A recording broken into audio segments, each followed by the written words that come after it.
Corinthiens, chapitre 14.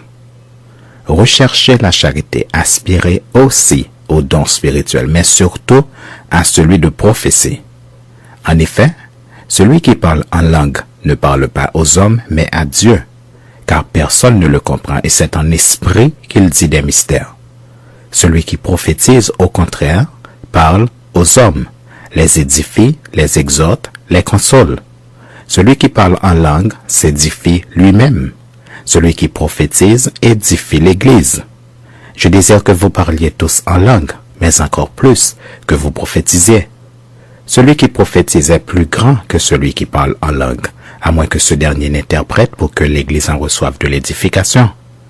Et maintenant, frères, de quelle utilité vous serais-je si je venais à vous parlant en langue, et si je ne vous parlais pas par révélation ou par connaissance ou par prophétie ou par doctrine?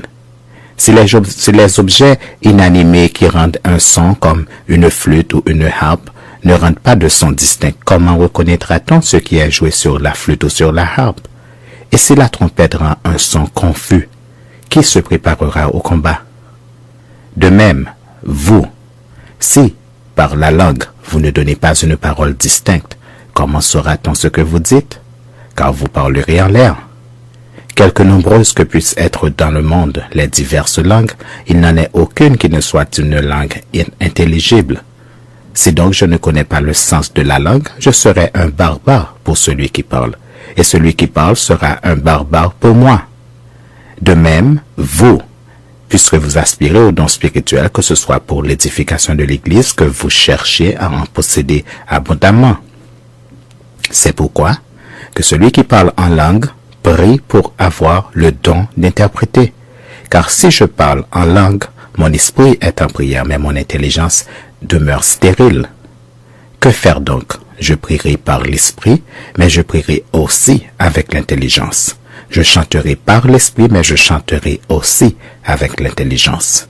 Autrement, si tu rends grâce par l'esprit, comment celui qui est dans les rangs de l'homme du peuple répondra-t-il « Amen » à ton action de grâce, puisqu'il ne sait pas ce que tu dis?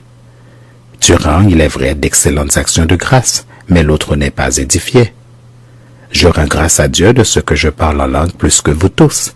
Mais dans l'Église, j'aime mieux dire 5 paroles avec mon intelligence afin d'instruire aussi les autres que 10 000 paroles en langue.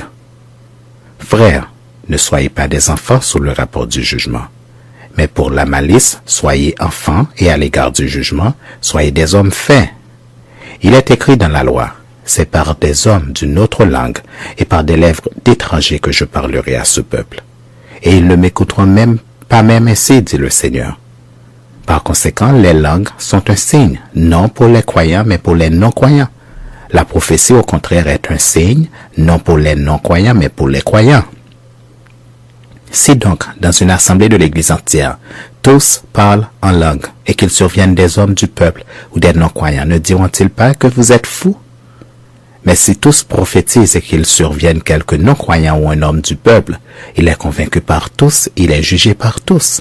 Les secrets de son cœur sont dévoilés de telle sorte que, tombant sur sa face, il adorera Dieu. Il publiera que Dieu est réellement au milieu de vous. Que faire donc, frères? Lorsque vous vous assemblez les uns ou les autres, parmi vous ont-ils un cantique, une instruction, une révélation, une langue, une interprétation, que tout se fasse pour l'édification? En est-il qui parlent en langue? Que 2 ou 3 ou parlent, que 2 ou 3 au plus parlent, chacun à son tour, et que quelqu'un interprète. S'il n'y a point d'interprète, qu'on se taise dans l'Église, et qu'on parle à soi-même et à Dieu. Pour ce qui est des prophètes, que 2 ou 3 parlent, et que les autres jugent. Et si un autre qui est assis a une révélation, que le premier se taise. Car vous pouvez tous prophétiser successivement afin que tous soient instruits et que tous soient exhortés. Les esprits des prophètes sont soumis aux prophètes, car Dieu n'est pas un Dieu de désordre, mais de paix, comme dans toutes les églises des saints. Que les femmes se taisent dans les assemblées, car il ne leur est pas permis d'y parler, mais qu'elles soient soumises, selon que le dit aussi la loi. Si elles veulent s'instruire sur quelque chose, qu'elles interrogent leur mari à la maison, car il est malséant à une femme de parler dans l'Église. Est-ce de chez vous que la parole de Dieu est sortie, ou est-ce à vous seul qu'elle est parvenue? Si quelqu'un croit être prophète ou inspiré, qu'il reconnaisse que ce que je vous écris est un commandement du Seigneur. Et si quelqu'un l'ignore, qu'il l'ignore. Ainsi donc, frères, aspirez au don de prophétie et n'empêchez pas de parler en langue, mais que tout se fasse avec bienséance et avec ordre.